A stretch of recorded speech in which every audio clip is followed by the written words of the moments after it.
that comes. And I'm not sure, I just get it from Gail, who gets it from Janet usually, but I thought that Craig was fishing all last week.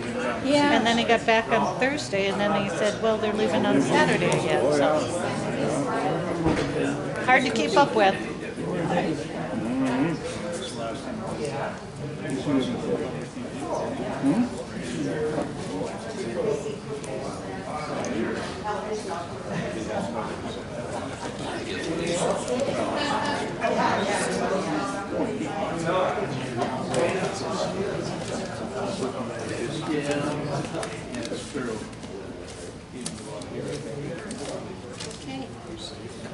I want to thank you all for coming today. This is going to be kind of a fun event for us.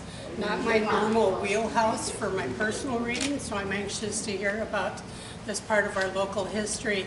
I'm Nancy McNabb. I'm the president for the local Eden Valley Area Historical Society. We've been at this for a few years now, and we've had a number of events. It's always good to have somebody that knows a lot about local history to come share with us. So appreciate that immensely. Don't forget, we have coffee, water, treats over here. And I want to thank my Historical Society board members all helping out today. Thank you for that. I want to introduce historian, author, and former representative, Dean Urdahl. And I'm going to get out of the way and let him tell you everything he knows. Not everything. I'm going to move this over a little bit because the camera. Because if I stood over here, then. We'll adjust it. You're All right, I'm all right. Yeah. No, because most of the time, I'm just going to. I won't be tied to this. All right. So great to be here today. Great to see you all. I retired a year ago in January from the legislature, so I don't get up to Eden Valley quite as much as I used to, but still, no, actually I was here yesterday for the Fodstead fundraiser. Which reminds me, if anyone has contact information for them, I'd like to get in touch with his mother, or yeah, I guess his mother. I have that. Okay. That too. Before I go, Okay. I want to try to do something more. Okay.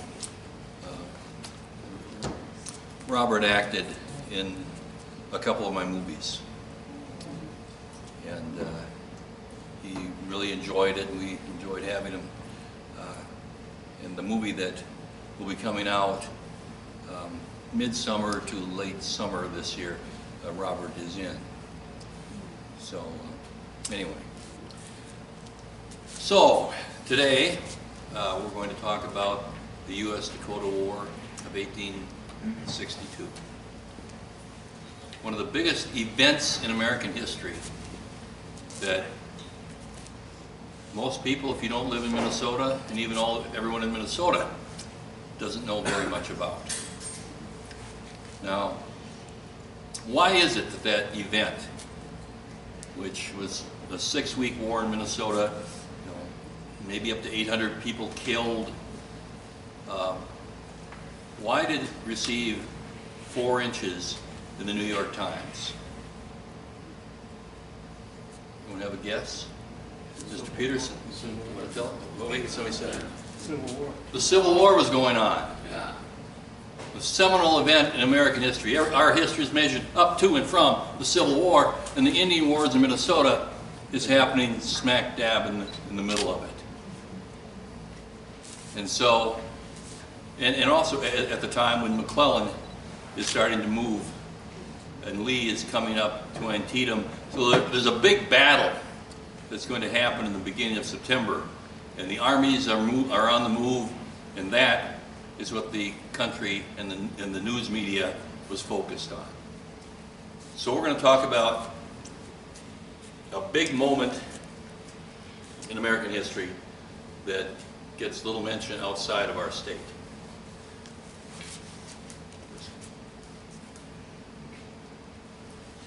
This is a little girl, the Sioux leader in the War of 1862. And the pictures there, register that in your mind. We'll come back to them later. Next one, please. All right.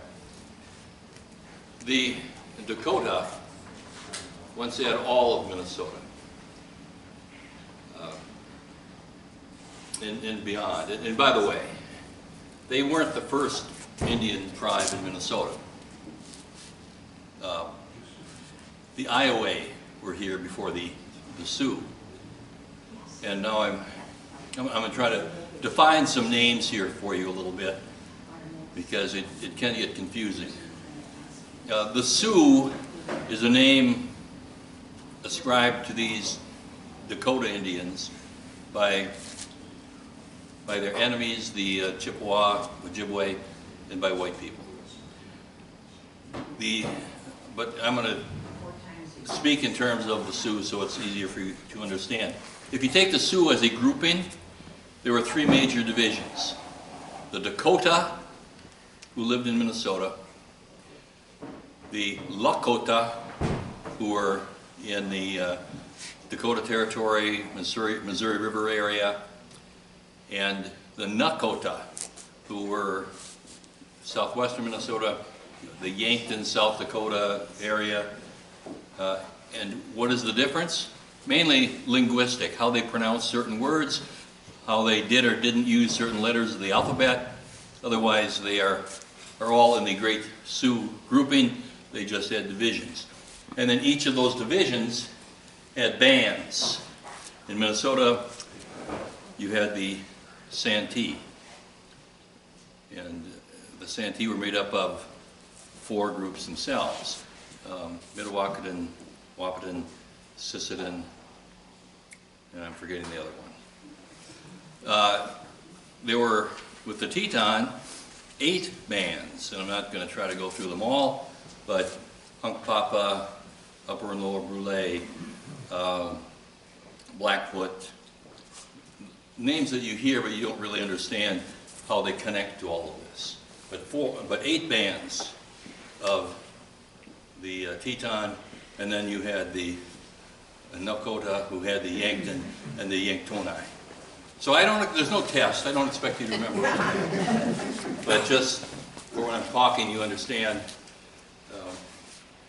I'm going to be talking mostly about the Santee in Minnesota, who were of the Dakota band. But at first, as I said, they had all of Minnesota. But then, in the 1600s, they started having to deal with the Ojibwe, also called Chippewa, also called Anishinaabe. But today they'll be the Ojibwe or Chippewa. They started to move in from the north. They had guns, they had been dealing with the white man in the east, and they were moving in mainly because of the fur trade and the needs that they had for more land, more territory, more food, more hunting. And as they came in, they were met by the Dakota, and a war developed between Indians. And that war lasted dozens of years. It wasn't until about the mid-1700s that a truce was worked out between them. And then the whites came into southern Minnesota. There still weren't a lot of whites in Minnesota at all, other than traders. But in 1824, they moved in to land that had been purchased, well, in 1803 with the Louisiana Purchase, and the government built a fort in 1824 at the confluence of the Minnesota and Mississippi rivers, Fort Snelling. Fort Snelling was not built so much for military reasons. They didn't expect to be fighting Indians. In fact, the Dakota people and the white citizens of Minnesota never fought until 1862. In 1824, it was for trade, for the fur trade. That was the main purpose of Fort Snelling. And then there were land purchases, there were treaties. The largest purchase, first there was one in the 1830s, but then in 1851, 24 million acres for $3 million.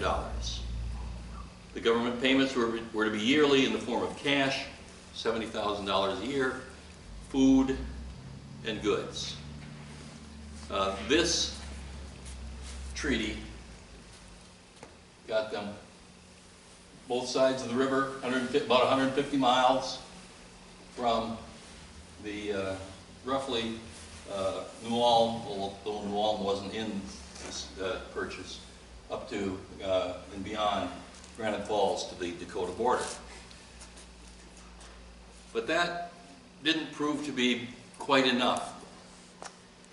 And in 1858, another treaty reduced the reservation to 889,000 acres at 30 cents an acre. So that's what we had. The Dakota people, at one time it had all of Minnesota, now had a strip 150 miles long and 10 miles wide on the southern side of the Minnesota River. There were two reservations built on this.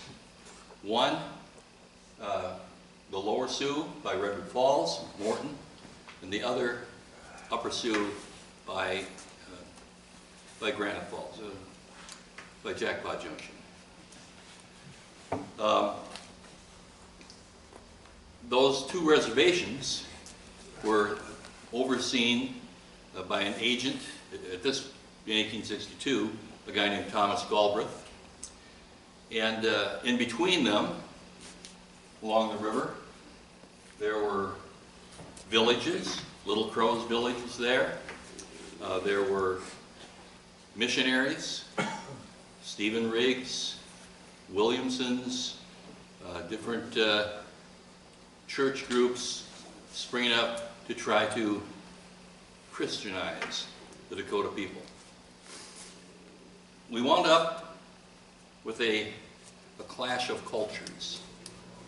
And it wasn't just between whites and Indians. I mean, what the white government was trying to do was to instill a farmer culture into the Dakota people.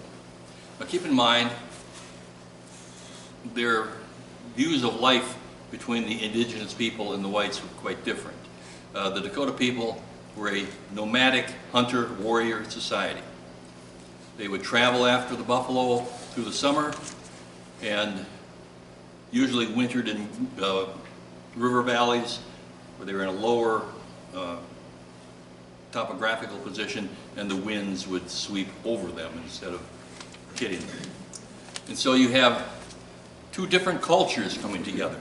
You have one group, the whites, who are just entering the industrial age, and you have Indians who are barely out of the Stone Age. But that wasn't the whole clash. It wasn't just between whites and Indians. The Indians themselves had a clash. And that was between those Indians on the reservation who were trying to adapt to the white man's ways and those who weren't. So you have the farmer Indians and the blankets who were the traditional. And so you have conflict between whites and Indians and between Indians and Indians. Well, when I say conflict, we're not talking about the shooting type. But among the Indians, that happened first. Little Crow, whose picture I had up there a moment ago, had been the son of the chief, and he had kind of gone astray. He liked the white man's whiskey. He also took up with a few young Chippewa ladies and went off to live with them. So I mean, he's run astray of his family and what they expect him to do. And then his father dies. Little Crow is the oldest son. He comes back to take the leadership position. When he does, he's met by his brothers who think they should be the leaders.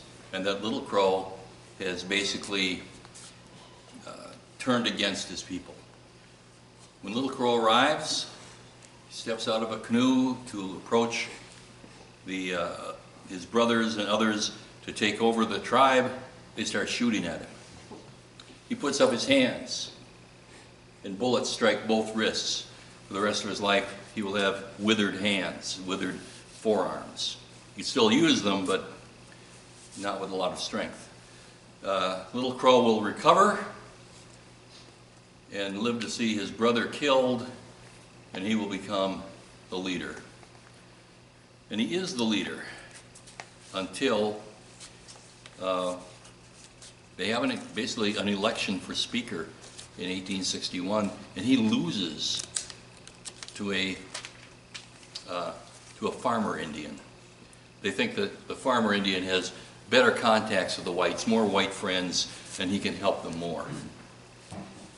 And so, as this war starts, which I'll get to in a few minutes, Little Crow is not the leader of the people anymore.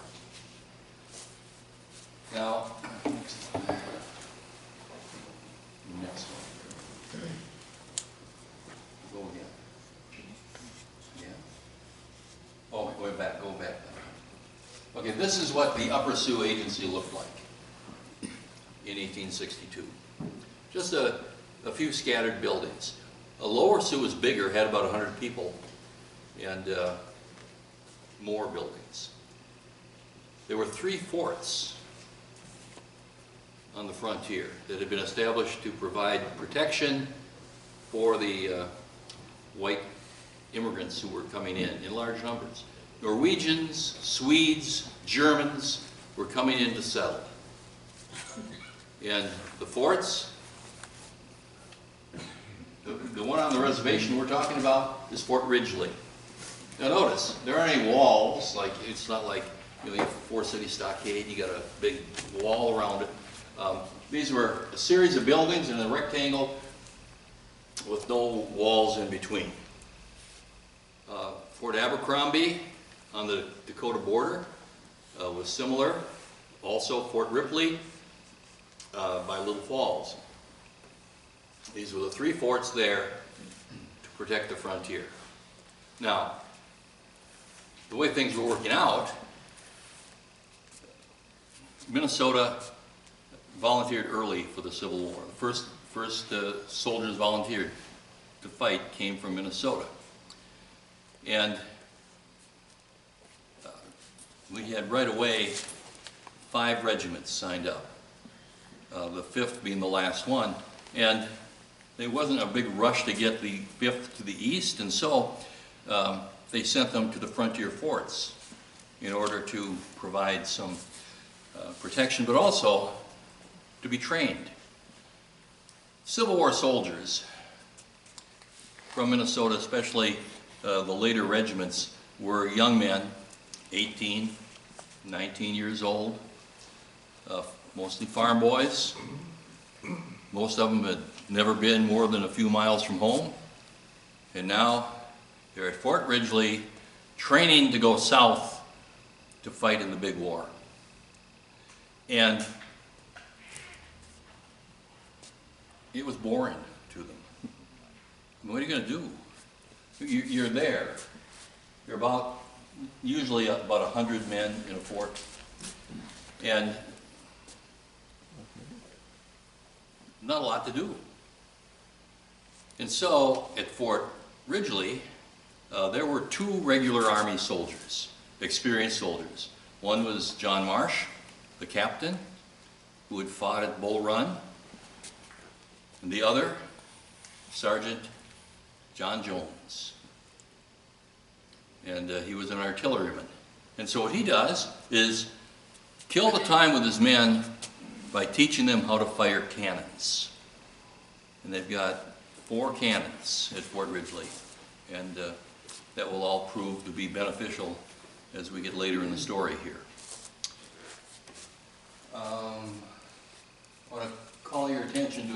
things here, so I don't have to come back to it. Fort Ridgely is like it's on a tabletop. There are coulees, ravines on all sides but one. And so the Dakota people, when the war starts, are going to come out of these ravines and attack. And this is the headquarters building. And I'm going to talk about the headquarters building when I talk about the attack. And here is the stable cabin back here, where there will be Indians in here and soldiers firing from there. Next one. All right. Take a break for a while. So, what's going on? What leads up to the actual fighting in 1862? I told you that the food, the goods, the money was all to come at the same time. And the payments were always made one time to everyone. The agent didn't want to have more than one dispersal. Why? Because you have 7,000 Indians. The heads of the family all have to report, and then you have to listen to the accounts called out by the traders. You see, there were trading posts along the roadways leading to each of the agency towns, and the Indians, when they ran short of money, would go to the trading posts and trade. And when they, again, were out of money, they were allowed to put it on credit. Well, some of those credit bills piled up pretty high. And what would happen then is when the money came, the name of the head of the family would be called. He would come before Agent Galbraith. Agent Galbraith would give him the money, and then the traders would all call out their credit that is owed them from each of the head of family. They would wind up, they'd be like, here's your money, now give it back, and the traders get it. And so that was very discouraging, but it was the only way that Galbraith would do it. And see, the Indians didn't keep their own record books. You had to depend that the traders were being honest and not charging more than was due them, but that probably wasn't the case. In any event, in 1861 we had a drought in Minnesota. Get into the summer of 1862, the Indians are short of food. The government warehouses, though, on the reservation agencies are full of grain. And so the Indians are going to the agencies. They're saying to Galbraith, give us food. It's all full. Give us food. You have it in the warehouses. And he says, not until the money comes. Not gonna give it out now and then have to call you all back again when the money is here. And then how are we going to figure out how much to pay the traders? You'll have already spent the money again. The traders will get cheated. So he was worried about that, and basically wouldn't give them anything. Now, when were they supposed to get it? The money, the $75,000, was to be given out when the prairie grass was tall enough for forage.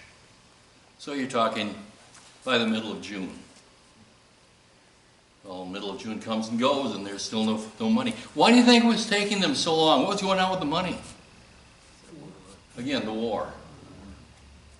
There were those in Washington who were talking about,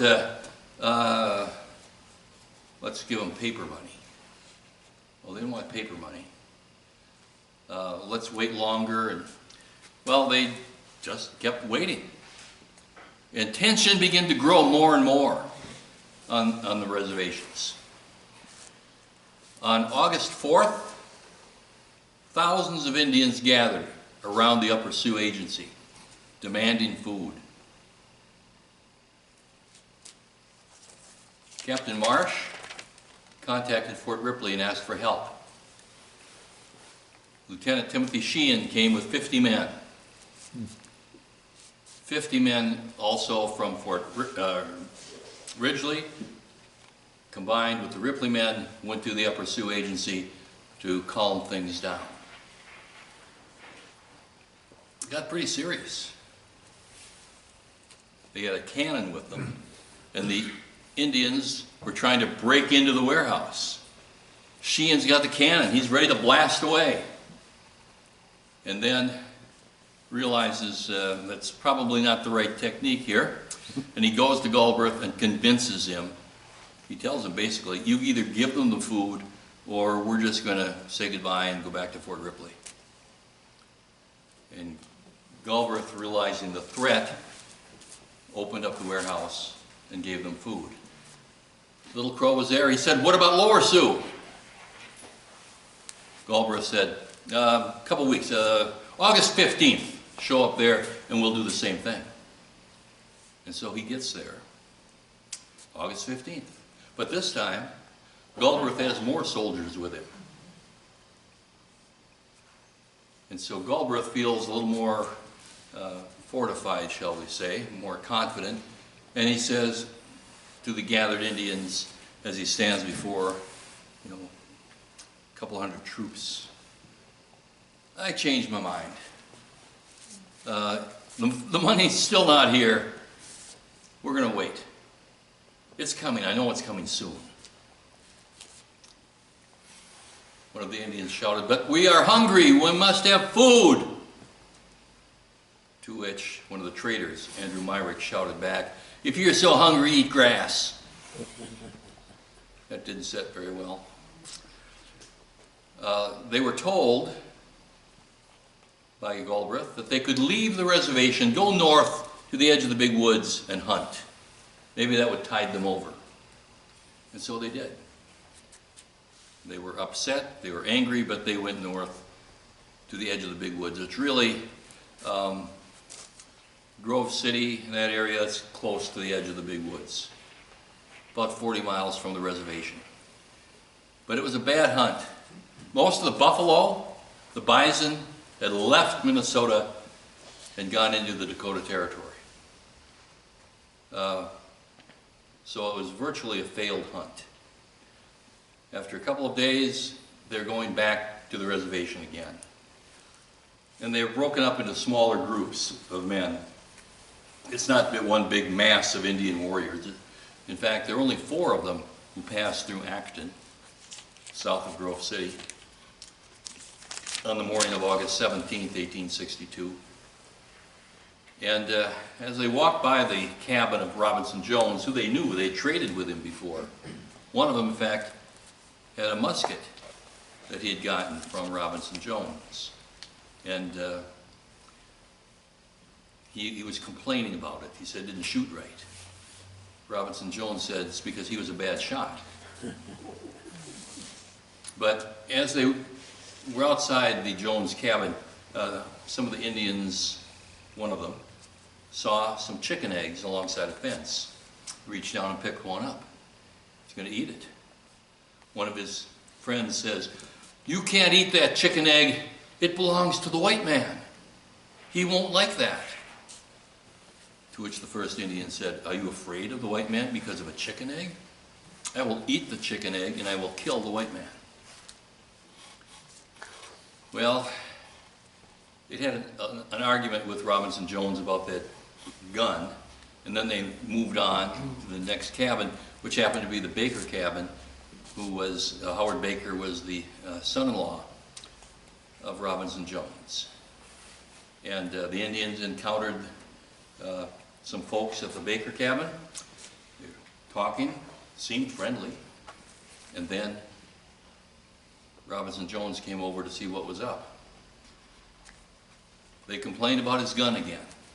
He said, all right, I'll prove to you. It's not the gun, it's your shooting. Let's have a shooting contest. Put a target on that tree. And so The couple of white men shoot first, then the Indians take aim, and they shoot the white men. They kill 3 men, Robinson Jones, Howard Baker, a Swedish immigrant named Uranus Webster who was passing through the area. They killed Howard Baker's wife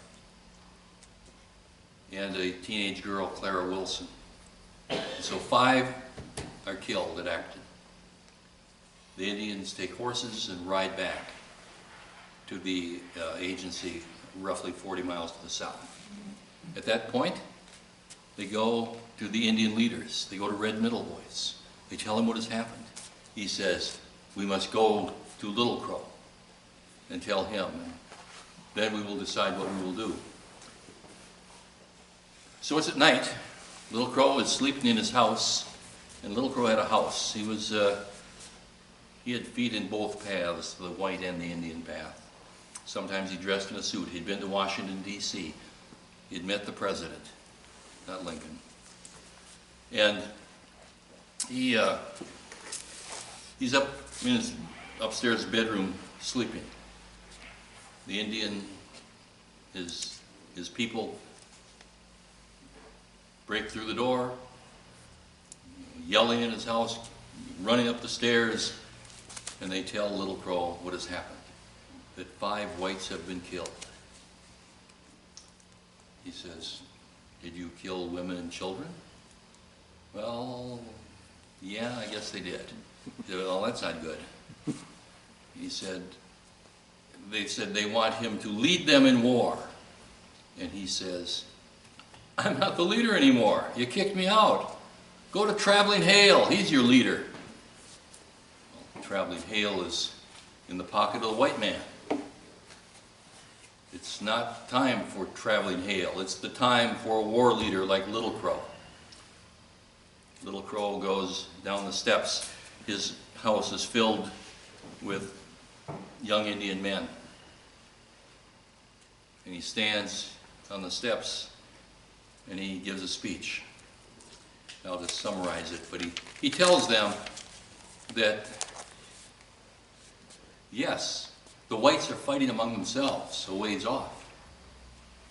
But all the way from here to them, you would be passing through white people, through white settlements. They are everywhere. They are like the locusts when the sky fills with them. And basically he tells them, you can't win. And then one of the young men shouts, Little Crow is a coward! And Little Crow stops, says, I am not a coward, and to prove it, I will fight and die with you. I mean, he realizes, if he does not lead them now, he will never lead them again. And he believes it's his role in life to be the chief of these people. And so they lay out a plan. The next day, at 7 o'clock, they will gather at the Lower Sioux. And when Little Crow signals, the shooting will start. Again, there are about, I don't know, some number under 100 people living there. And at 7 o'clock, the trader, Lind, is out on the porch sweeping. Little Crow signals, and it all starts. Lind is shot dead. Shooting breaks out all over the lower agency town. And 13 are killed. 10 are captured. 47 escape, rushing to Fort Ridgely. And along the way out on the prairie, many are attacked and cut down. Fort Ridgely is about 10 miles away. And that's where they're going for safety.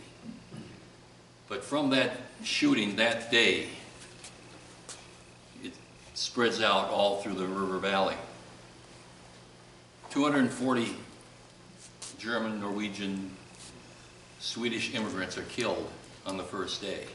50 people in Milford Township I knew all.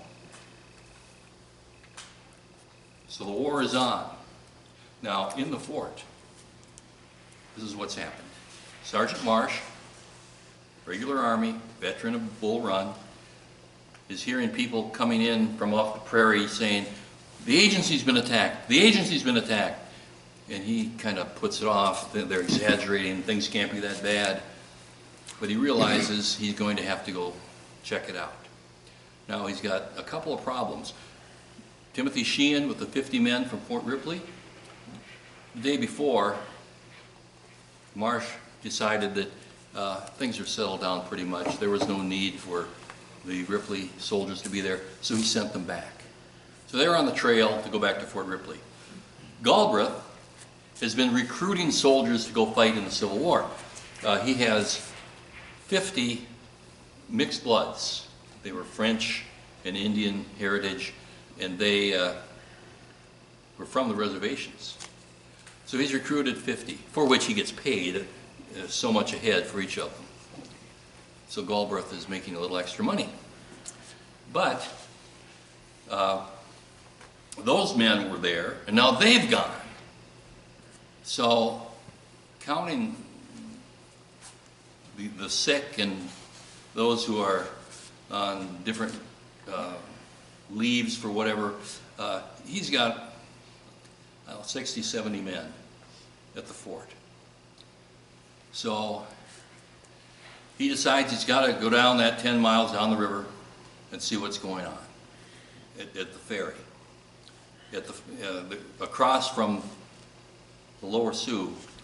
Okay, Lower Sioux Agency town, and then there's a bluff going down to the river, and then over here you have a flat area. It's a ferry. And to get to the Lower Sioux Agency, you have to take a boat across the river and then up the bluff. And so, he takes 45 men, Marsh does, and loads them up into a few wagons, and others march, and they head on down to see what's happening. All the way, they see the ruins of cabins, burning, smoldering, dead people lying on the prairie.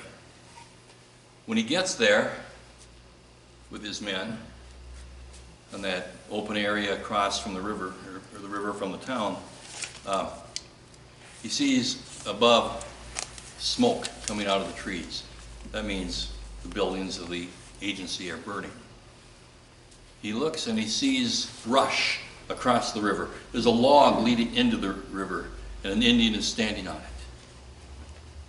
And he says, "What's happened here?" He has an interpreter with him, Peter Quinn, who asked the question. And the Indian, White Dog, shouts, "I don't know. Must have been the Chippewa." At that point, a couple of soldiers come up to Marsh, and they say to him, "Captain, the water. We're getting water for our canteens, and it's all stirred up."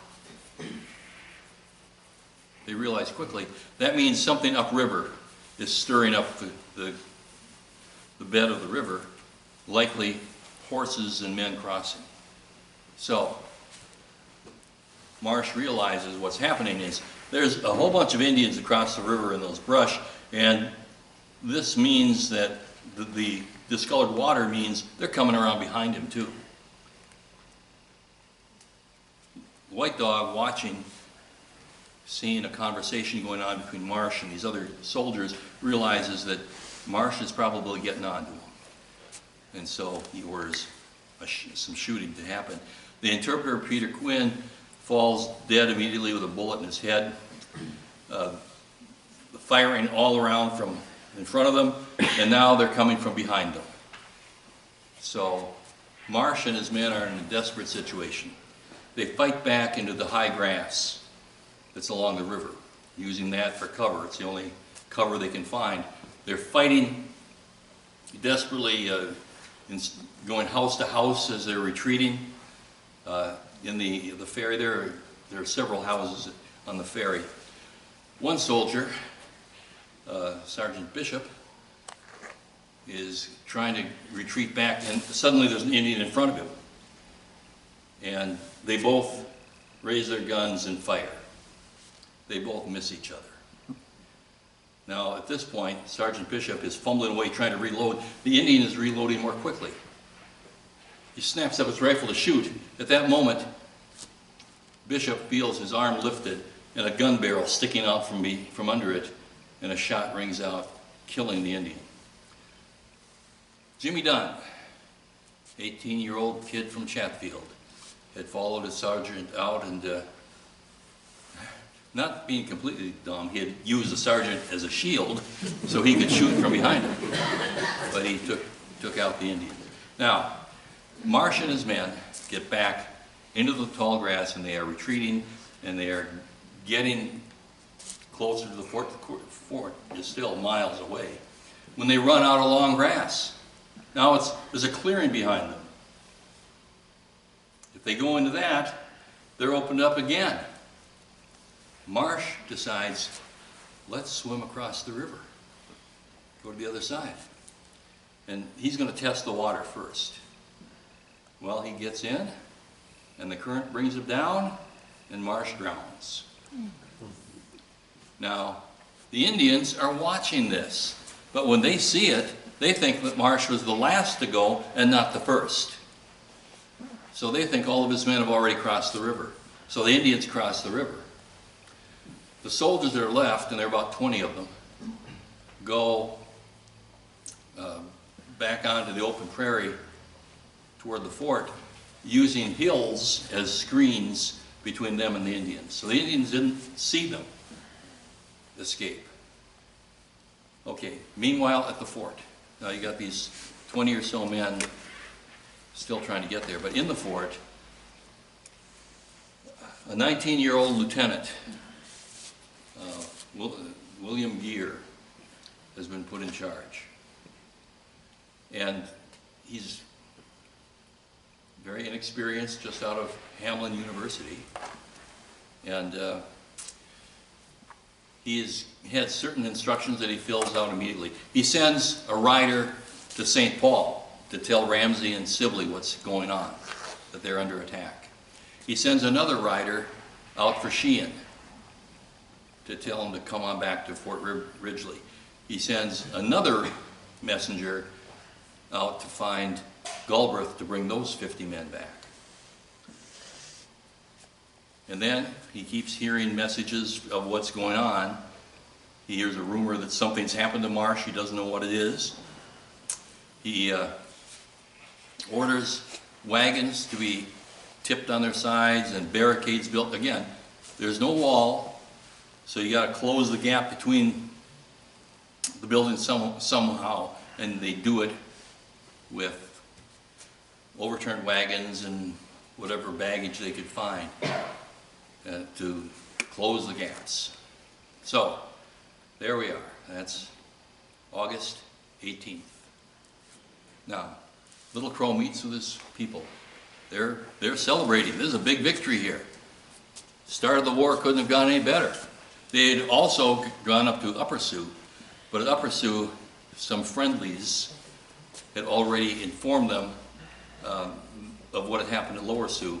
And so even though buildings are burned at Upper Sioux, the fighting is much less.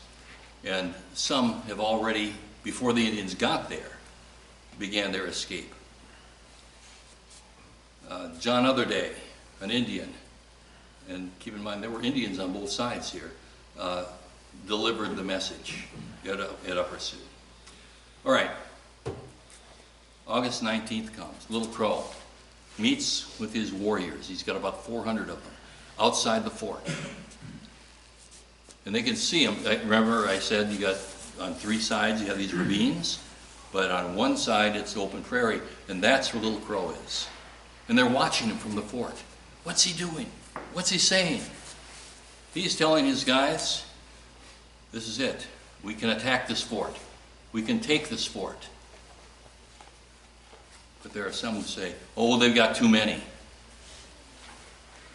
He doesn't know that Sheehan is gone, Galbraith is gone, Marsh has lost, half of his command. there's probably only about 20, 30 soldiers fit to fight in the fort. They don't know that. But they have a better idea anyway. They want to go to New Ulm. I don't know, Oktoberfest or something early. They want to go to New Ulm. Really, they didn't particularly like Germans very much. They felt that New Ulm was built on their reservation land. And so there was a legal argument as to if New Ulm should have been there at all. But they figure, hey, we don't like Germans, New Ulm shouldn't be there anyway, it's defenseless, let's attack. And so on the 19th, they attacked New Ulm. It's, word had spread, however, and there were those ready for them. And so it wasn't the easy effort that they thought it would be. But 34 were killed before the Sioux were driven off. On the night of August 19th, Little Crow met and he was very disappointed. We should have attacked. You should have listened to me. As he was speaking to them outside of Fort Ridgely, they just kept going away, off to New Ulm. He said, we could have taken the fort. Meanwhile, at the fort, the night of the 19th, two men approached the fort from Marsh's command to tell Gear what has happened. Now, 46 men had left Fort Ridgely. 25 were killed, and the rest managed to get back to the fort eventually, although not all at the same time. But on the night of the 19th and the morning of the 20th, Sheehan shows up with 50 men, Galbraith shows up with another 50 men, and now they're ready. And so Little Crow attacks again, about midday on the 20th. And this time, they're ready for them. They've got cannons ready to be fired on each of the corners of the fort. The Dakota, let's go back a couple to the fort. Okay. The Dakota start by coming out of that area from the right-hand corner up there.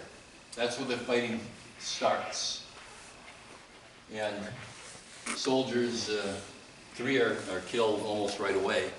And then the fight goes on through the day. And this is the type of battle that you see in like movies and television and everything, with the flaming arrows, the cannons blasting, and the war whoops and all of that through the day. But they hold firm in the fort, and then it starts to rain. They don't like to fight in the rain. And so the Indians go back to their reservation. Little Crow again is extremely discouraged. We should have attacked on the 19th. We shouldn't have waited. We could have won then. Now what do? He's debating whether he should attack again. And then from Upper Sioux come 400 more warriors. He now has 800 to go against, and he doesn't know the count, but there are about 120 in the fort who can fight. Yes, there were all kinds of refugees there who had come off the prairie, and they were housed mainly in the long barracks up here. But here's one of the historical fallacies. We get to thinking that these guys, these frontiersmen, they're great shots and they all have guns. No. Most of these coming, off the prairie didn't even have rifles, didn't have muskets, and those who did weren't necessarily good shots. But they're there. Some, maybe a dozen, are capable of fighting. With 800 more men, Little Crow says, okay, we'll try it again. And on the 22nd, the attack happens again. once again, out of the ravines, and a lot of fighting will be out of this ravine as they attack here. The Indians gain control of this barn. They're firing into the fort. Now, if you're a gun crew of the cannon, if you're exposed, if you're going to shoot your cannon at a target, you're exposed when you're loading it, and so it's not safe. They can't fire the cannons. The Indians are closing in. And then Sergeant Jones says, he's looking here at the hottest fire coming out of these stables. And here is the headquarters building. They've got a front door there. It's being used as a hospital during the battle. And so on the porch, there are wounded soldiers. In the front door, and he sees Mrs. Mueller, who is the doctor's wife. She's on the porch with these wounded soldiers. And John Jones yelled, "Mrs. Mueller, open the door." She opens up the door. Now he looks and he can see down a hallway in the house. He says, "Open up the back door." She opens up the back door. And then he says, "Ms. Mueller, you better clear people off the porch, because he's going to fire a cannon through the front door, down the hallway, out the back door, into the stables." When that happened, it kind of ended the battle. And so Fort Ridgely holds. Sibley arrives a few days later with 600 men from St. Paul. He's been put in charge by the governor, Governor Ramsey. And the saving of Fort Ridgely was a big deal, because had the Indians taken Fort Ridgely, the path to St. Paul would have been wide open to them. So, after this battle, Sibley's there, not much is happening, but they reach a point where criticism is reaching Sibley that he's not moving. Now, there are people rotting on the prairie after being killed, and so he's finally encouraged to send out a burial party. The burial party goes on the road to Lower Sioux, and they are taking people in, burying them. And then, go ahead again, please. Oh, by the way, they did attack another one. There's John Jones. So there's Sibley. Okay, they attacked New Ulm again, by the way, on August 23rd. And New Ulm fought valiantly. I mean, there was the Indians had created a smoke screen, literally, and were approaching the fort through the smoke. The women and children of New Ulm were put into a large building, and one soldier was given the task of standing next to a keg of dynamite, and if the Indians broke through, to throw a match on the dynamite. Basically killing all the women and children so that they didn't have to face the depredations of being captured by these Dakota warriors. Fortunately, that didn't happen. They held off. Quite a bit of the town was built or burned, but the Indians retreated, and the survivors at New Ulm would then go on to Mankato. Now, as I said, this is the burial detail that had been sent out, and they did find people, they buried them, and then came time to camp one night. And they chose a spot that had a coulee all around it again. Another spot where you can't see the Indians until they are on top of you. And in this case, the soldiers camp is interrupted by an attack coming out of the coulee. And, oh, I've got the page 2.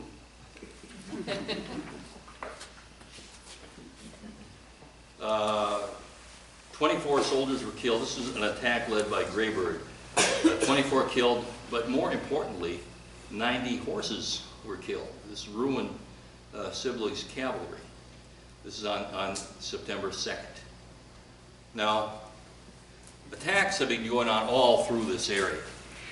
People from this, settlers here would have gone probably maybe to north of Kimball to Maine, M-A-I-N-E Township, where a fort was built.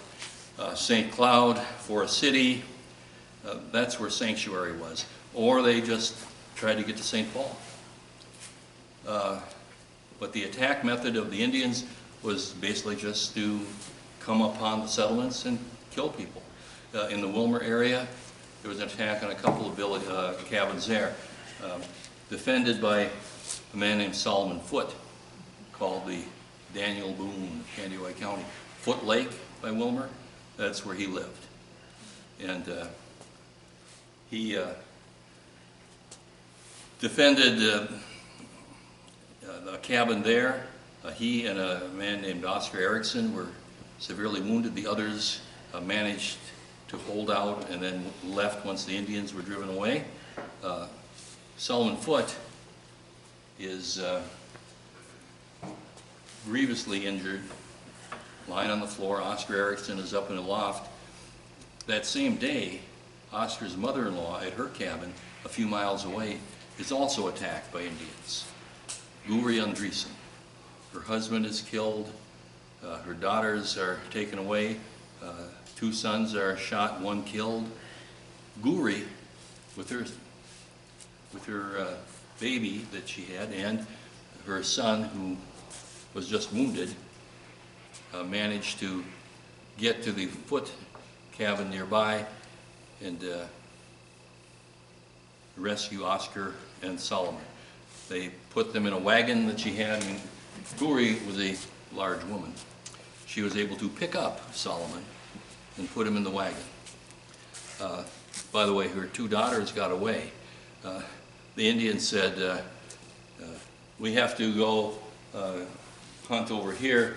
You 2 stay there and don't move. They all were reunited at Forest City. Now I could go into much more detail about Guri Andreessen and Solomon Foote, but you know, you don't have lunch for these people. So, they do go to Forest City. The fort is constructed there on September 3rd. The Indians had broken up. Before Birch Coulee, Little Crow had left Graybird to fight the whites on the river. He would go north. And so they have 2 different bands of fighting Indians. Now, where Little Crow goes is basically this area. On Long Lake, south of Grove City, by little settlement of Acton, Little Crow gathers his forces. There's a group of men, about 40, led by Captain Richard Strout. Strout, south of Litchfield, that little dinky town. You know what that is? Mm-hmm. That's how it got its name.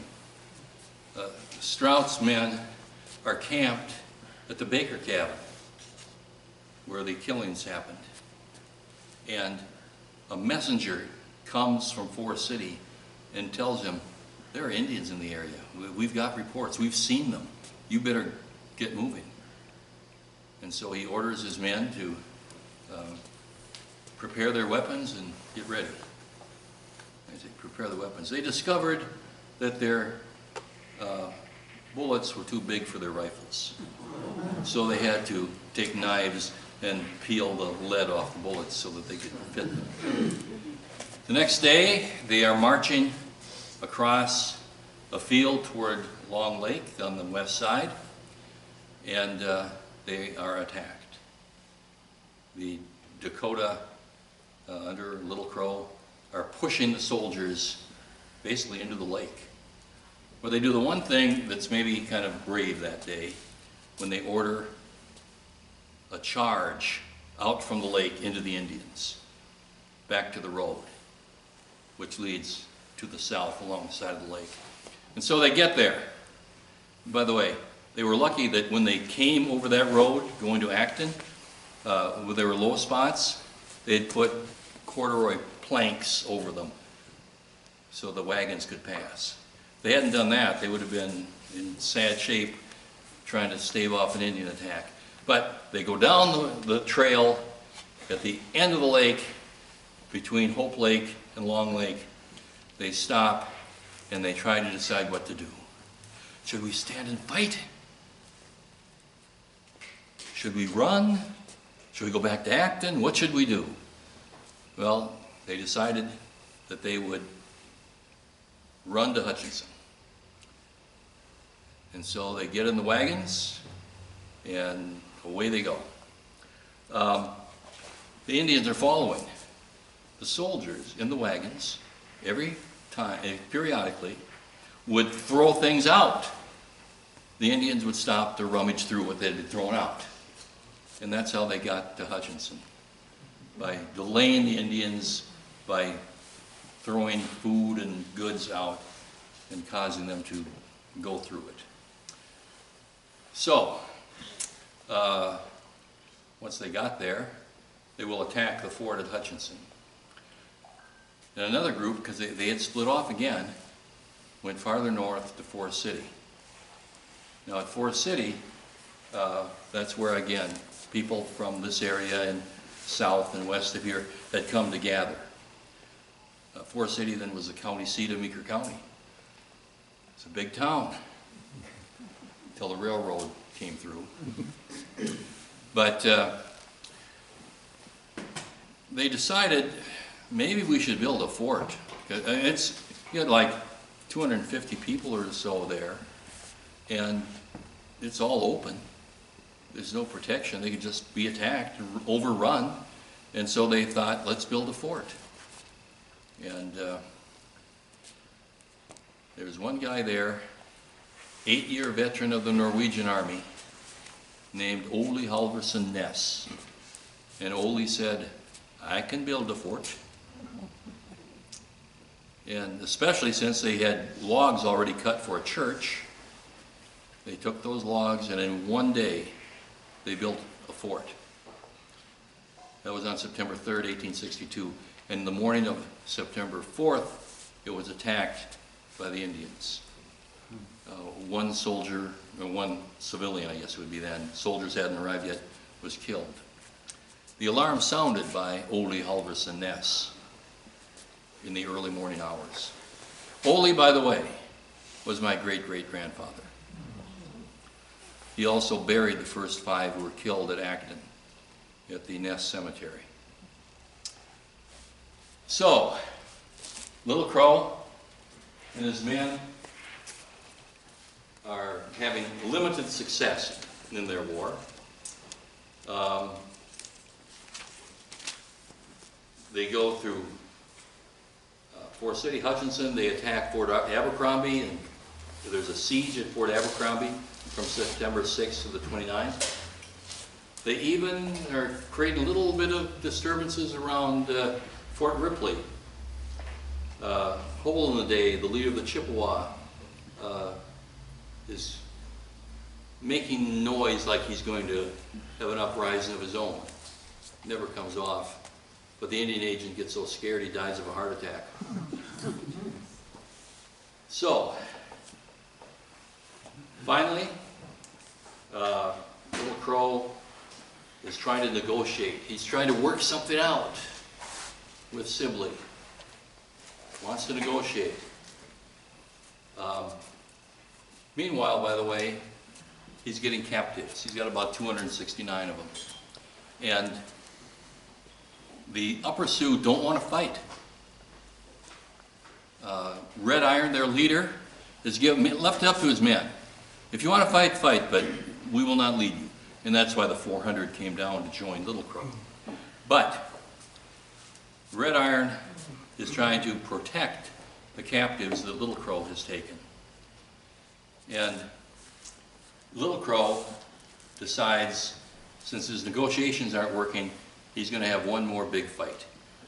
He knows that Sibley is near, and he decides that they will ambush Sibley's army at a place called Wood Lake. There's Strout's men coming out from the lake. Okay, here is the Wood Lake, the camp, Sibley's camp. The Dakota are out around them. They don't know they're there. And Little Crow's got a good plan. He said the soldiers, they're going to be marched in a long line on a pathway, a roadway.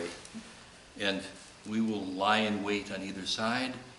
And when the time is right, we will hit them and cut them off like you cut off the head of a snake. And so that's what they're going to do. It's September 23rd, so it's about 6 weeks since it all started. And so what happens? Well, it didn't quite work out the way Little Crow thought it should.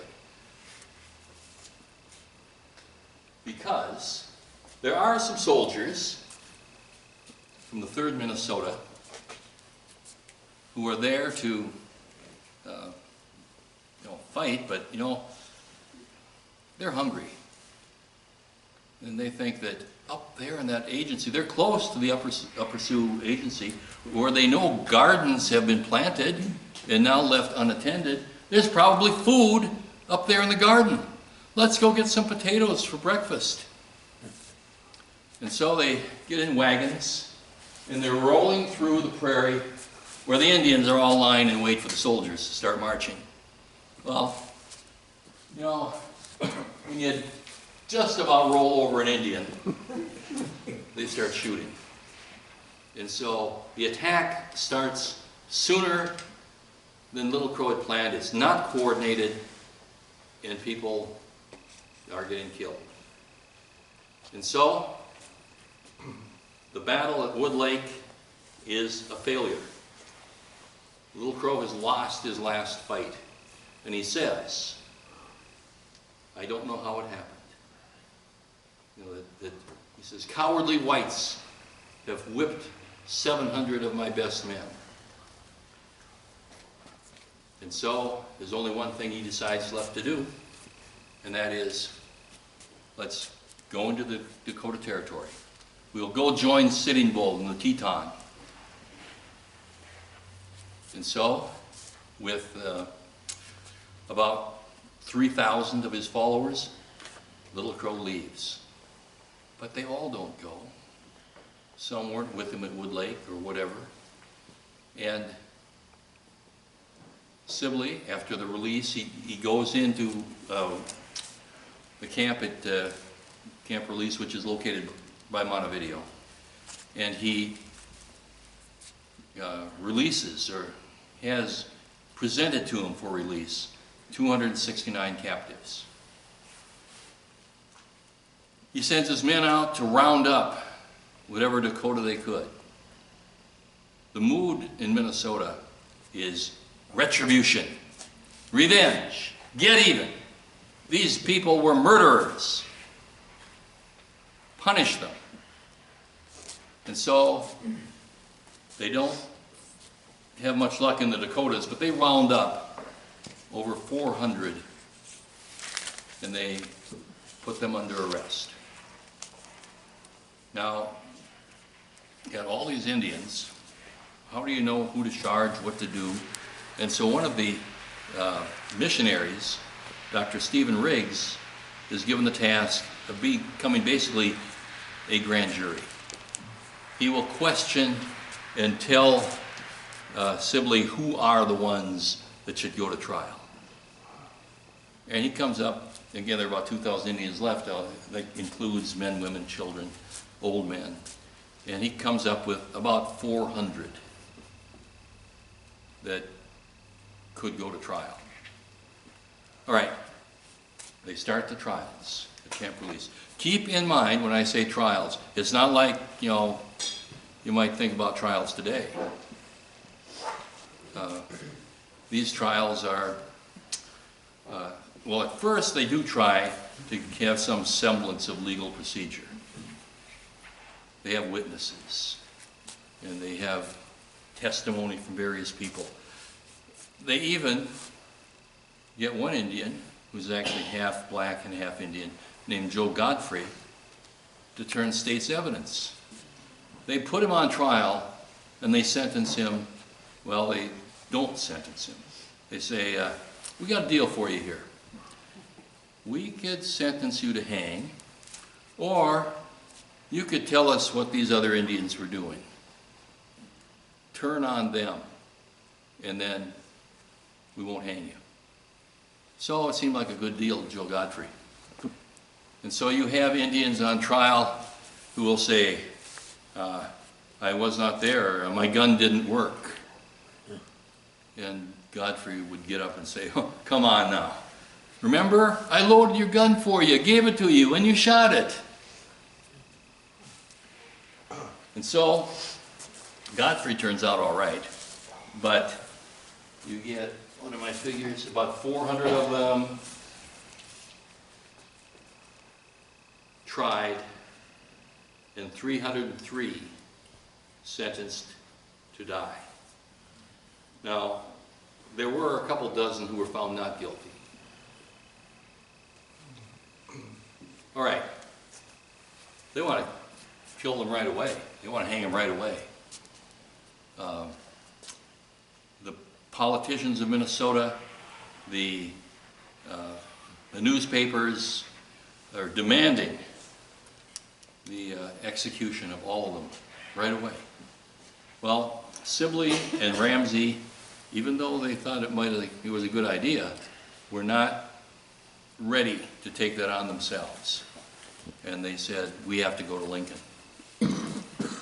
And so they send all the names to Lincoln.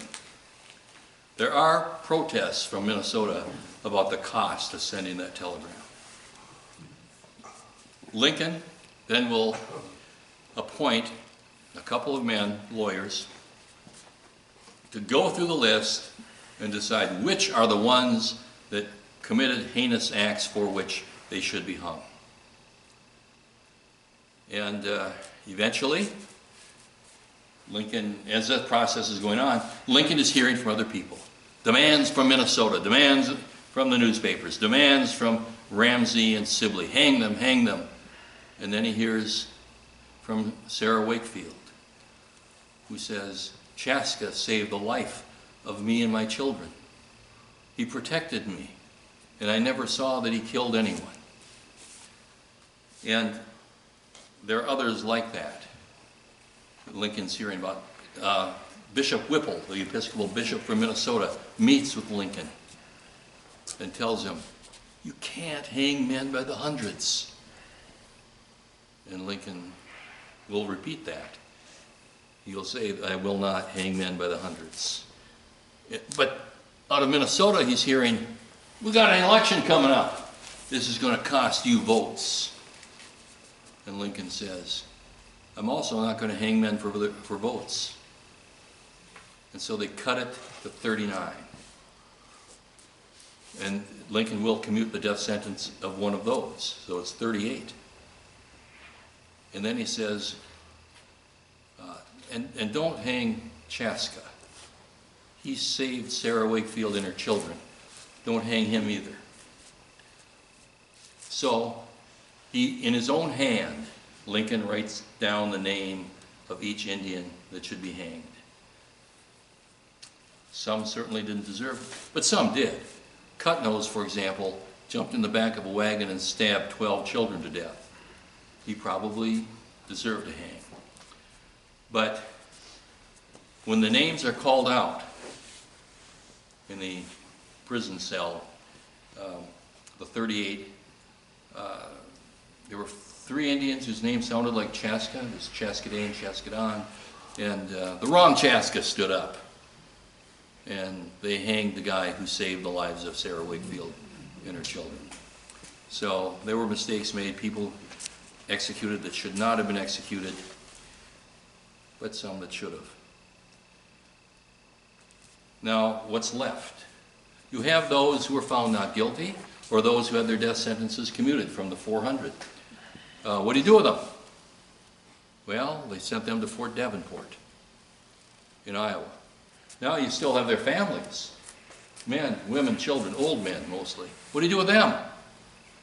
Can't leave them out on the prairie for the winter. They'll die. So they brought them to Fort Snelling.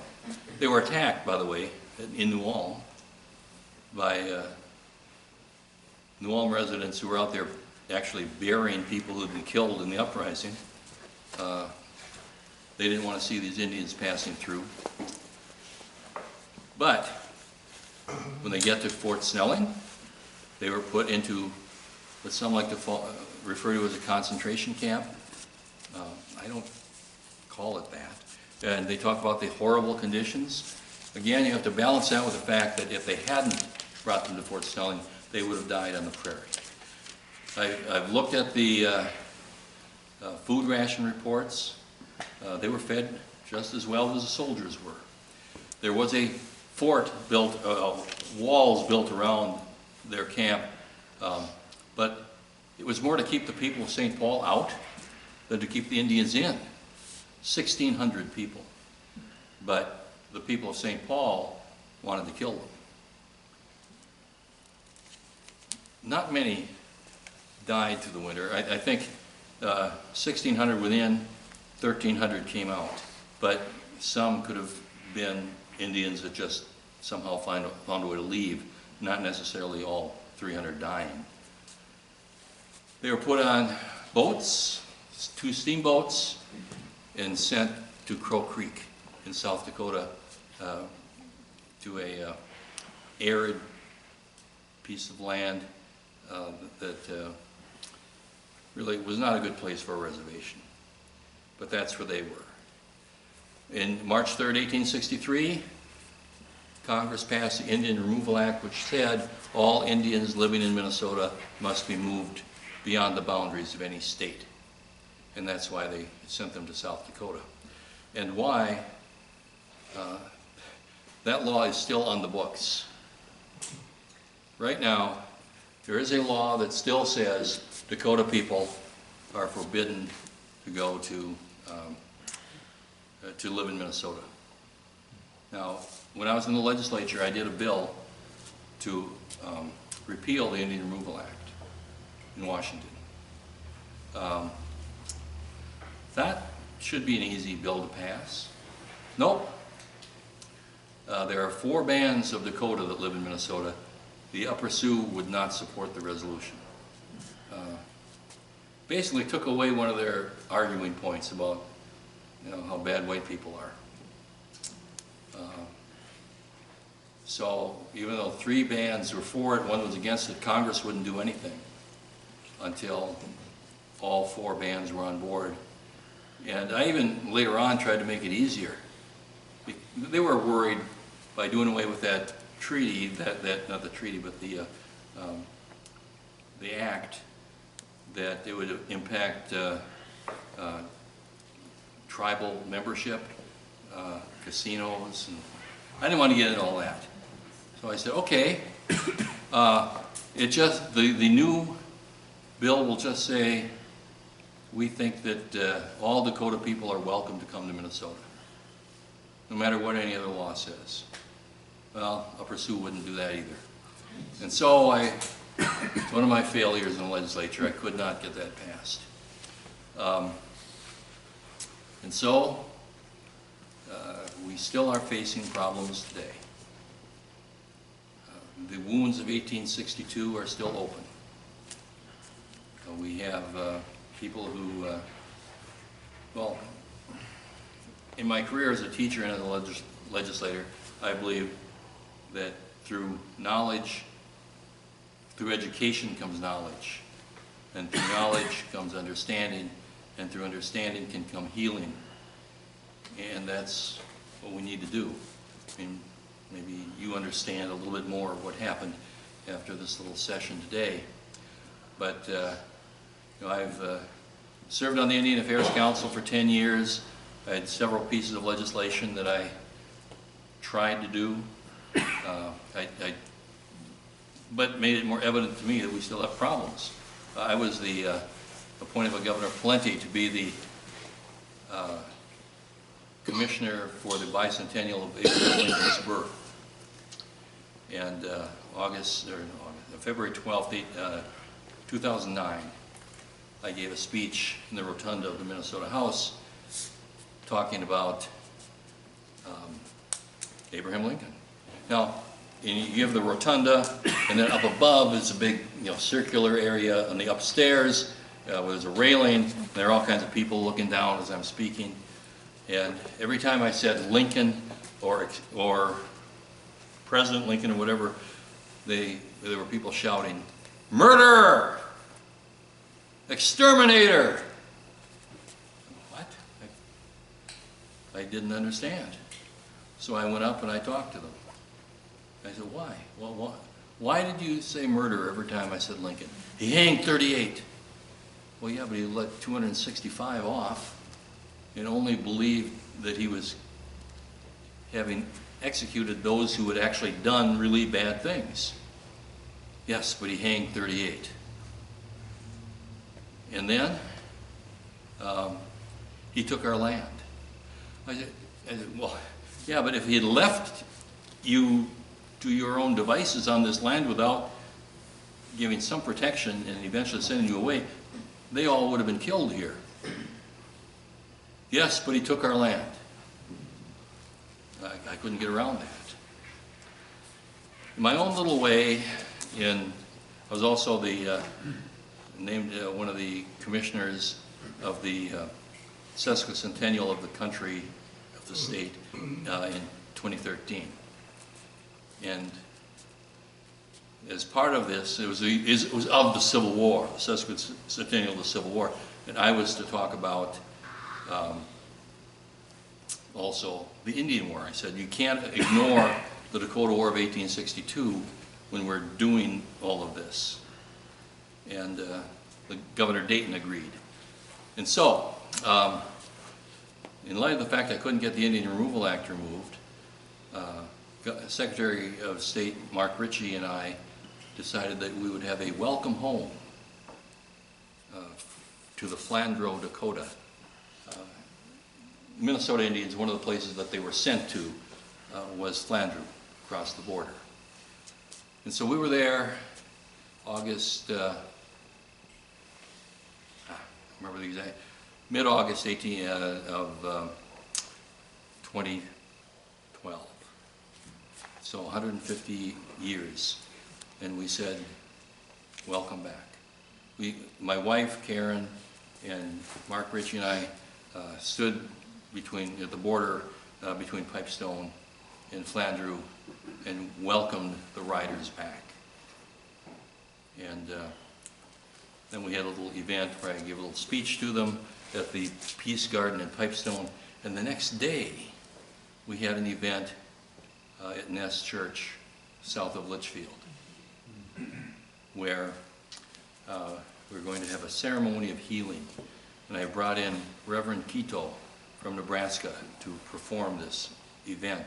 And we had about 30 Dakota people with him. Most Dakota ever in Meeker County since the Indian Uprising, I think.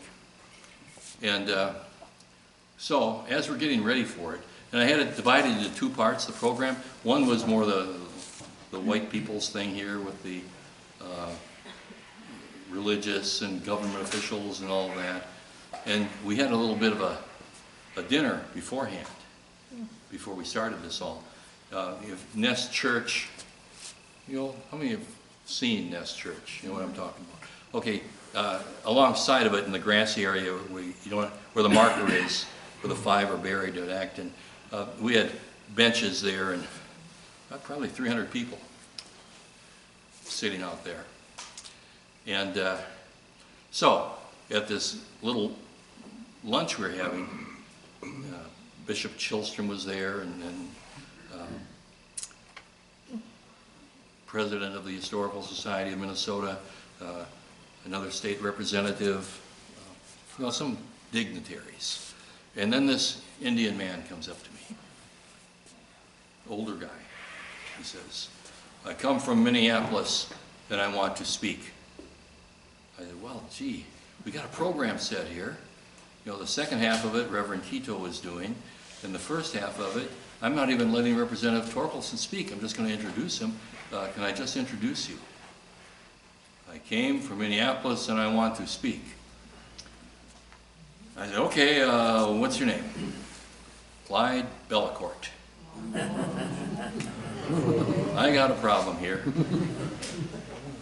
If Clyde talks, what's he going to say? He's American Indian Movement. This is a ceremony of healing here. And what's Reverend Quito going to do? Bellecourt is Ojibwe, Chippewa. This is a Dakota event. If I tell Reverend Quito, he's going to leave.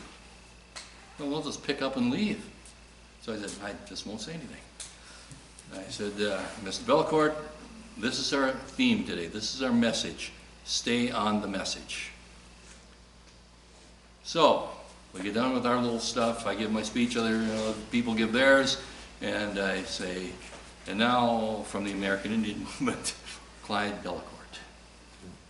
And he gets up. And then Reverend Quito goes, what is this? I go, well, he's speaking. You didn't tell me. I wouldn't have been here then. I know I didn't tell you, because that's why. And he stands, Reverend Quito, stands in the middle of the crowd and he yells, he is a non-truth teller. He is not Dakota.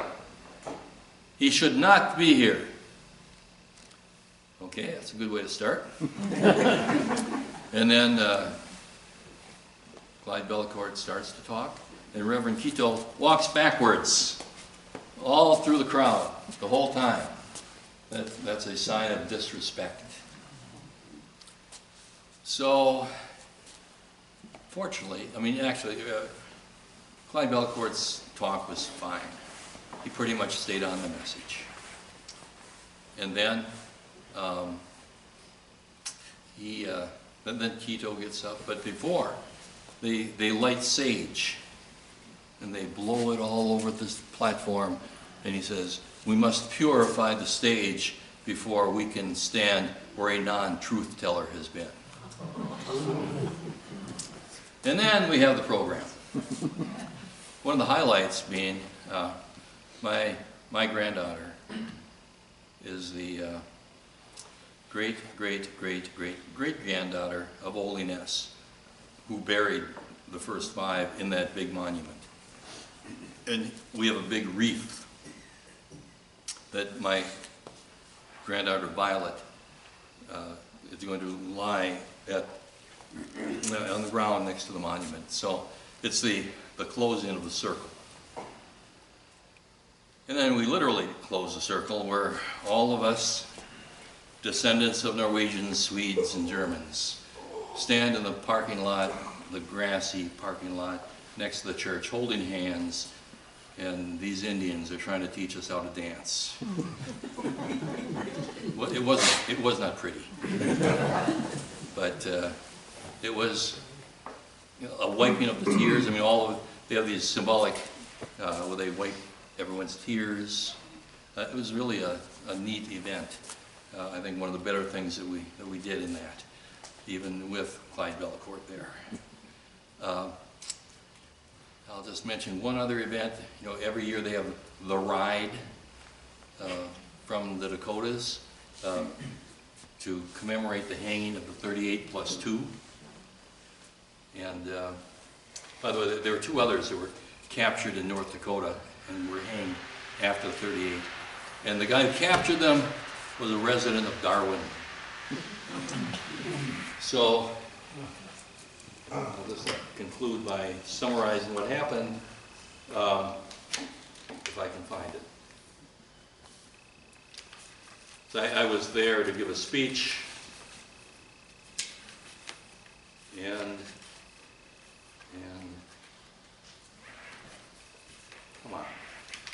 There it is.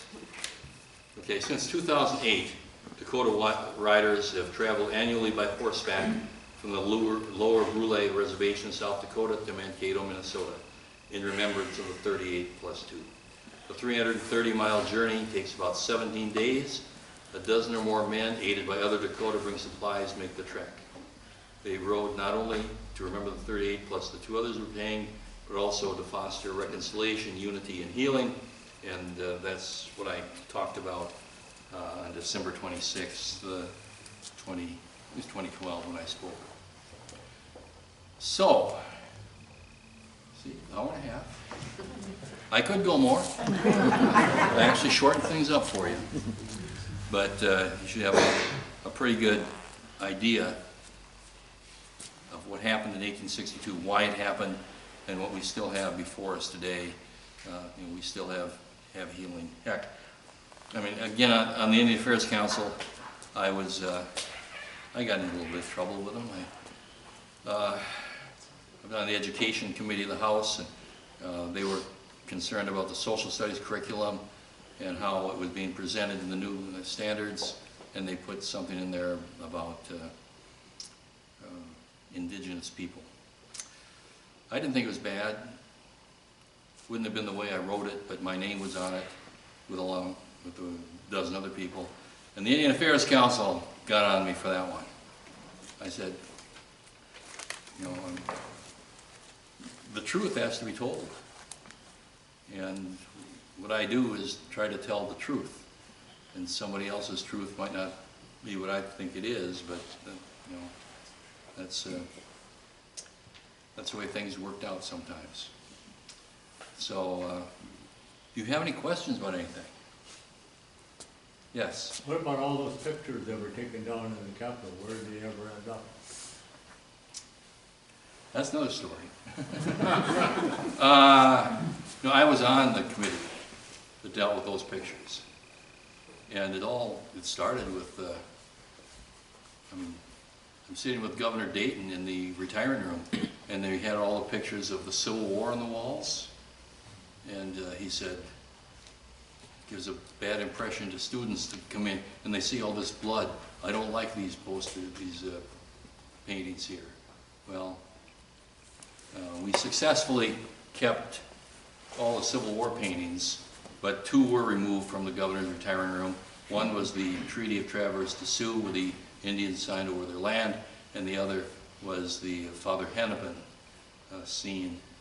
I don't know why they don't like Father Hennepin, but both of those have been removed. And also 2 others, the Battle of Killdeer Mountain. I had problems with that one. I said, you don't understand. Sitting Bull had never fought. This is in North Dakota. In 1863 and 4, armies were sent into the Dakota Territory after Little Crow. Little Crow, by the way, came back to Minnesota on a horse hunting trip and was killed July 3rd, 1863. But soldiers were out there trying to find other Indians, trying to track down. They wound up attacking Sitting Bull at Killdeer Mountain in July of 1864. And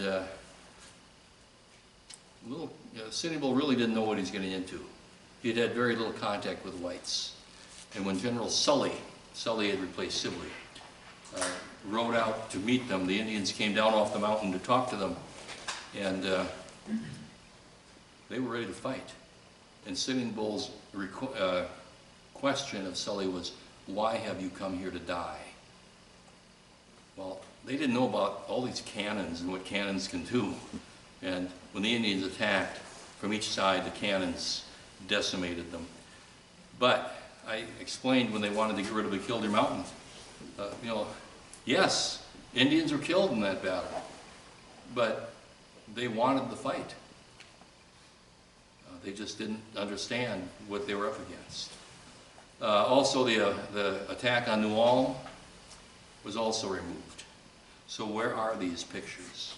The 2 that were in the governor's retiring room of Father Hennepin and Traverse de Sioux have gone to the 3rd floor and are displayed on the 3rd floor of the Capitol.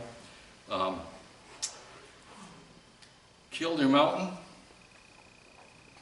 I don't know where Killdeer Mountain went.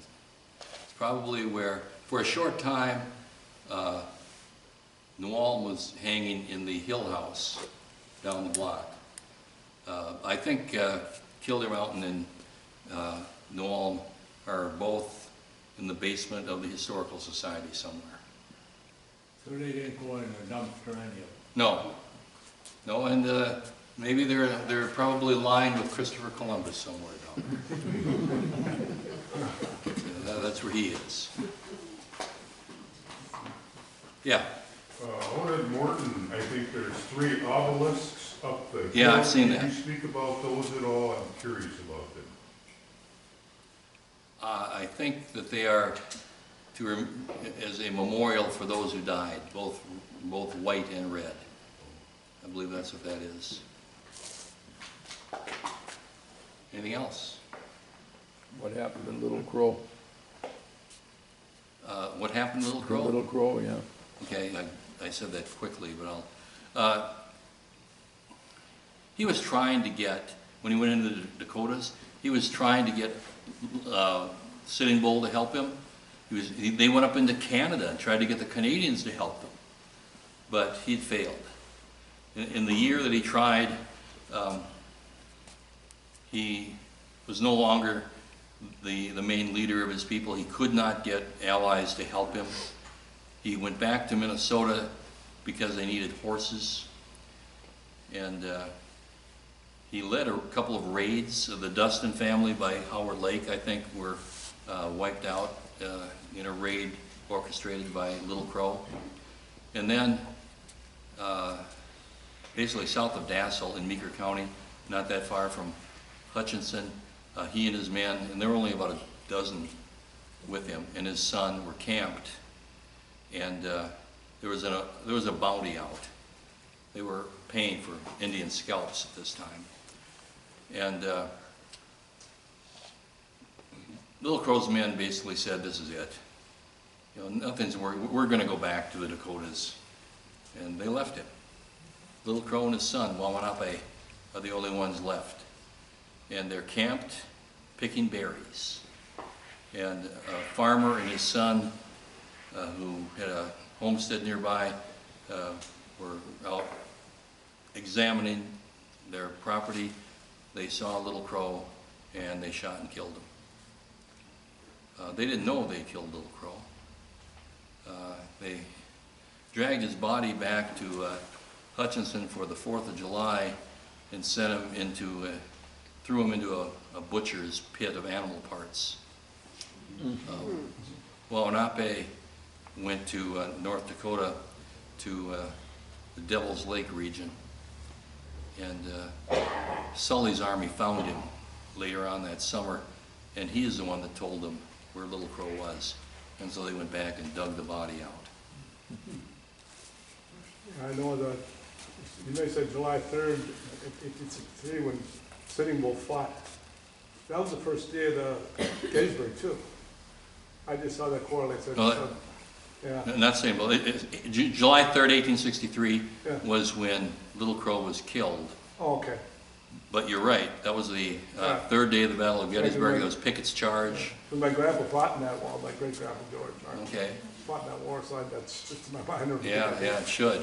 Yeah. He's in the archives, you can see his name in the, you scroll, I Google him, and he's got a lot of information. Yeah. Yeah. Any other? Yes. Did you say there's another film coming out on this? Yes. When is that?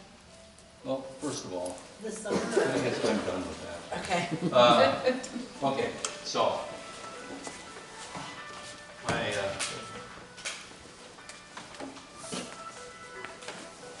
my books and my movies. Uprising, we made a movie on this. Now, I do low-budget films. I tried for, 15 years to get this made into a movie. They said $10 million. I go, oh, check my teacher pension. I don't think it does it. But I ran into somebody who does low-budget movies, and I had a movie set Four City Stockade. I had access to some things that he didn't have and put it all together. And we did, I think, some pretty decent movies on my books. And so two of them are on Uprising. There's Uprising, and then there's on Assault on Fort Ridgely. And then we did Revenge, which is the story of the captives, the trials, the executions, which I think actually is my favorite that we've done. Then we did a story on going after the Dakota in the Dakota Territory. It's on this book, but we call it, the movie is Chase, which maybe is the lesser quality of the four, but still a decent, I think a decent movie. And now, getting to your question. This last summer, we finished up the Killdeer Mountain story in this book, and then went off into following one of my characters who goes to Washington, D.C. to become a guard for Abraham Lincoln. And so what we have done is we made like a 3-hour movie, and we decided, let's just divide this one in half. And so April 14th, I believe, we are doing Tangled Web, which is the story of the end of the Dakota War and the beginning of the plot to kill Abraham Lincoln. The movie that will also be out mid to late summer here, called Lincoln and Booth, is the story of how all these plans came together to kill